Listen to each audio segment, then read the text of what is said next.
उम्मीद पोर्टल पर तमाम वक्फ जायदाद को रजिस्टर करने की आखिरी तारीख 5 दिसंबर जैसे जैसे करीब आ रही है, लोगों के अंदर सवाल ज़्यादा से ज़्यादा निकल कर आ रहे हैं। क्योंकि आप जब काम कर रहे हैं, प्रैक्टिकली जो सिचुएशन सामने आ रही है, प्रॉब्लम सामने आ रही है, उसके बारे में लोग वक्त सवाल कर रहे हैं।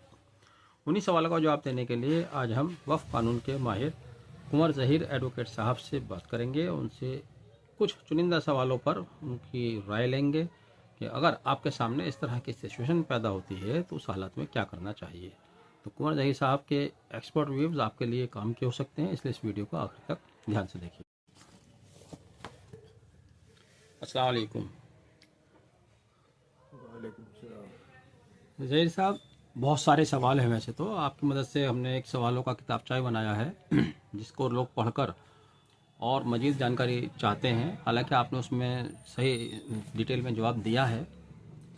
एक सवाल ये बार बार आ रहा है चारों तरफ से कि जो जायदाद वक्फ में दर्ज नहीं है उनको उम्मीद पोर्टल पर किस तरह से रजिस्टर्ड करना है। वक्फ एक्ट में जो 1995 में जो संशोधन हुआ है उसके सेक्शन 3B जोड़ा गया है, जिसमें है filing of detail of Waqf on portal and database. इस लैंग्वेज से पढ़ने से ही साफ जाहिर है कि जो प्रॉपर्टियां इस अमेंडमेंट लागू होने से पहले वक्फ बोर्ड में रजिस्टर्ड है उनका ही डिटेल इस उम्मीद पोर्टल पर दायर भरी जाएंगी। जो रजिस्टर्ड नहीं है उनके लिए अलग चैप्टर सेक्शन दी गई है, सेक्शन 36, और सेक्शन 36 में उनके रजिस्ट्रेशन की जो प्रक्रिया है वो प्रोवाइडेड है। अच्छा, तो अब जो कानून आया है, वक्फ की जो रजिस्टर्ड संपत्ति हैं सिर्फ उसी जायदाद को उम्मीद पोर्टल पर अपलोड करना है। तो जो जायदाद अभी तक वक्फ में रजिस्टर्ड नहीं है, वक्फ बोर्ड में रजिस्टर्ड नहीं है, तो क्या उनको रजिस्टर्ड कराना ज़रूरी है, मैंडेटरी है कि हम उसको पहले रजिस्टर्ड कराएं वक्फ बोर्ड में? अगर कोई भी जायदाद वक्फ है तो उसका रजिस्ट्रेशन होना ज़रूरी है वक्फ बोर्ड में। नहीं, वक्फ है वो मान लीजिए मौखिक ज़बानी वक्फ है, या वक्फनामा मेरे पास रखा हुआ है, या वक्फ बाय यूज़र है जैसे मस्जिद और कब्रिस्तान, लेकिन फिर भी अगर हम नहीं चाहते उसको वक्फ बोर्ड में रजिस्टर्ड कराना, तो क्या इससे कोई प्रभाव पड़ेगा वक्फ कानून के मुताबिक? कि जो प्रॉपर्टियां वक्फ हैं और हम उनको वक्फ कानून के तहत तभी आएंगी वो जब वो वक्फ बोर्ड के तहत रजिस्टर्ड होंगी। हाँ, दो पहलू है ना। अगर वो रजिस्टर्ड वक्फ बोर्ड के तहत नहीं है जी, तो कोई भी वक्फ अपने को बचाने के लिए या किसी भी उसके लिए आगे कोई लीगल प्रोसीडिंग वक्फ के नाम से नहीं कर सकता। इतना फ़र्क पड़ेगा। तो इसलिए वक्फ जो जायदाद वक्फ है, अब वो वक्फ बाय यूज़र है या वक्फ बाय डीड है, तो वो रजिस्टर्ड होनी चाहिए। अब जो अब तक रजिस्टर्ड नहीं हुई तो उनके लिए सेक्शन 36 की प्रक्रिया दी गई है। सेक्शन 36 में वो रजिस्ट्रेशन के लिए अप्लाई कर सकते हैं। लेकिन ये जो 3B का जो डिटेल फाइलिंग वाला डेटाबेस है, इसमें अनरजिस्टर्ड के लिए मैंडेटरी नहीं है। ये तो सिर्फ उन्हीं पे लागू होगा जो प्रियर अमेंडमेंट से रजिस्टर्ड है। हाँ, मैं और फिर उस सवाल का जवाब और आसान तरीके से जानना चाह रहा हूँ, क्योंकि लोगों को क्लियर नहीं हो रहा है। मान लीजिए कोई मस्जिद है या कब्रिस्तान है, मजहबी एतबार से, शरीयन एतबार से वो वक्फ हो गया, वक्फ बाय यूज़र है, लेकिन अगर हमने वक्फ बोर्ड में उसको दर्ज नहीं कराया तो क्या इस कानून के अंतर्गत वो आता है, इस कानून से कवर हो रहा है? देखिए, जो प्रॉपर्टियां वक्फ है उसको, इसके लिए जो सेक्शन 36 है उसमें एक दिया गया है कि जो प्रॉपर्टियां रजिस्टर्ड नहीं होंगी वक्फ बोर्ड में उनके लिए सूट फाइल नहीं किया जा सकता। ठीक है, सूट तो फाइल कल नहीं किया को जा सकता। अगर कोई दिक्कत होती है तो उन्हें प्रोटेक्ट करने के लिए दिक्कत आएगी। उनके लिए कोई सूट फाइल नहीं किया जा सकता, लेकिन फिर उसका मैनेजमेंट कैसे चल रहा है, कैसे किया जाए? अब मैनेजमेंट अगर वो वक्फ एक्ट है, क्योंकि वक्फ की जो डेफिनेशन अब नए एक्ट में आ गई है, पहले एक्ट में और इसमें डिफर हो गई। वक्फ की जो डेफिनेशन अब आई है 3 की डेफिनेशन पहले वाले एक्ट के मुकाबले में डिफर हो गई। अब तो सिर्फ जो प्रॉपर्टी परमानेंट डेडिकेशन है एनी पर्सन जो उसका मालिक है वो ही प्रॉपर्टियां वक्फ होंगी।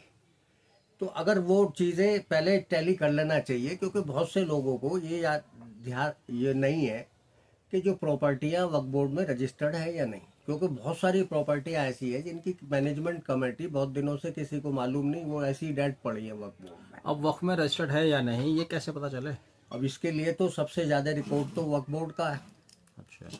दूसरा रिकॉर्ड जो है, जो अल्पसंख्यक कल्याण अधिकारी के यहाँ एक नोटिफिकेशन हुआ था वक्फ का 1989 में, उसमें डिटेल है, या फिर ऑडिटर के पास डिटेल हो सकती है जो वक्फ को ऑडिट करते हैं। 1989 में क्या हुआ था?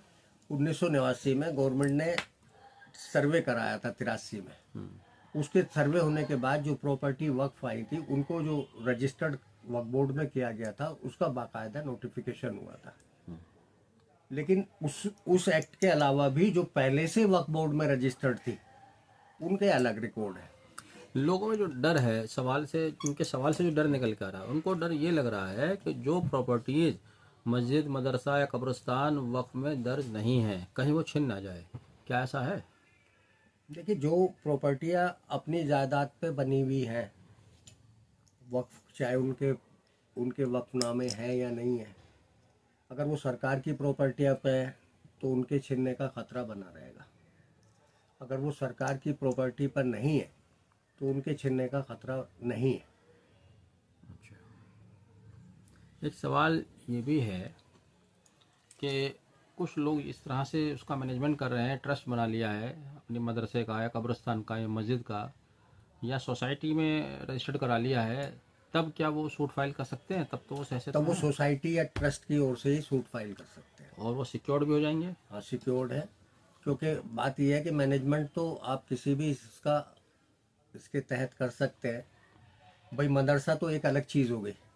मदरसे में जिसकी नियत वक्फ की प्रॉपर्टी वक्फ करने की है तो वो वक्फ प्रॉपर्टी है। जहाँ वक्फ करने की नियत नहीं है, उसको मैनेजमेंट खुद करने की है, तो वो प्रॉपर्टी वक्फ नहीं होगी। अच्छा। और मस्जिद या मस्जिद तो क्योंकि अल्लाह के नाम पे वक्फ की जाती है तो वो तो प्रॉपर्टी वक्फ ही है, उसका मैनेजमेंट ट्रस्ट या सोसाइटी कर सकती है। हाँ, लेकिन अगर वो वक्फ बोर्ड में रजिस्टर्ड नहीं है तो इस कानून से बची हुई है, वो इस कानून उस पर लागू नहीं होगा। लेकिन वैसे उसको कोई खतरा नहीं है। वैसे कोई खतरा नहीं, जब तक कि वो जायदाद डिस्प्यूटेड ना हो। हाँ, वो तो अलग चीज़ हो गई, लेकिन कहने का मतलब ये है कि अगर कोई जायदाद वक्फ बोर्ड में दर्ज नहीं है और उसका प्रॉपर मैनेजमेंट भी किया जा रहा है, प्रॉपर डॉक्यूमेंटेशन भी है, तब उस जायदाद को कोई खतरा नहीं है। हाँ। और ना ही उसको उम्मीद पोर्टल पर अपलोड करने की जरूरत है। उम्मीद पर पोर्टल तो उन्होंने स्पेसिफिक ही लिखा कि जो प्रॉपर्टियां उसमें रजिस्टर्ड है इस अमेंडमेंट लागू होने से पहले उन्हीं के लिए खोला गया। अच्छा, जो जायदाद पहले से वहाँ दर्ज है सिर्फ उन्हीं के लिए है ना? हाँ। तो ये बात क्लियर है कि जो जायदाद पहले से दर्ज है सिर्फ उन्हीं की डिटेल अपलोड करनी है। जो जायदाद पहले से वक्फ बोर्ड पर दर्ज नहीं है तो उनकी डिटेल वहाँ पर अपलोड नहीं करनी। चलिए, उसके लिए रजिस्ट्रेशन वगैरह की प्रक्रिया अपना के उसको रजिस्टर्ड कराना चाहे तो हाँ। कोई ज़रूरी तो नहीं है ना?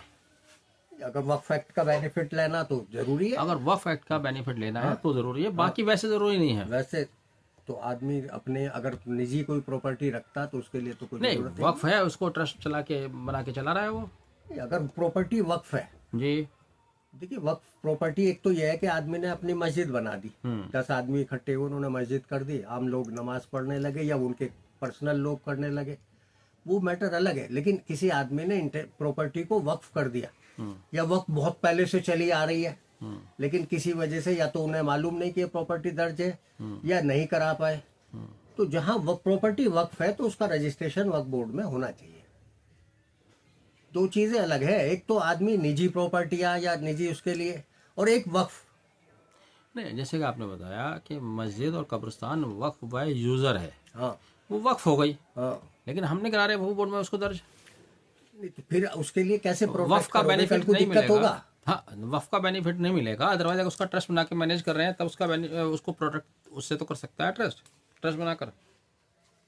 क्योंकि बहुत से कब्रिस्तान ग्राम सभा वगैरह की प्रॉपर्टियां में है।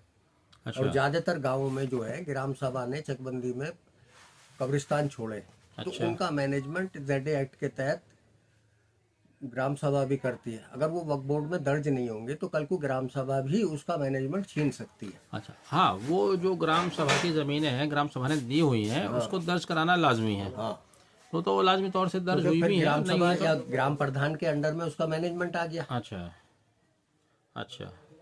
बाकी अगर किसी ने बाप दादा ने ज़मीन जायदाद दी है, उस पर मस्जिद मदरसा है, उसको वक्फ में दर्ज ना भी कराएं तो भी कोई उससे हर्ज नहीं है इस अगर कानून के नहीं मुताबिक। है तो चल सकता हो, तो जो ऐसे चल रहा। अच्छा, तो उम्मीद पोर्टल में कुल मिलाकर वही जायदाद अपलोड करनी है जो अभी तक वक्फ बोर्ड में कानून आने से हाँ, पहले, जो इस 5 जुलाई 2025 से 5 पहले। जुलाई 2025 से पहले। अच्छा, चलिए ठीक है, बहुत बहुत शुक्रिया, आपने और ज़्यादा स्पष्ट किया। आगे कोई शक या सवाल किसी का होगा, कोई डाउट होगा तो उसके लिए भी फिर आपसे बात की जाएगी। शुक्रिया। अल्लाह।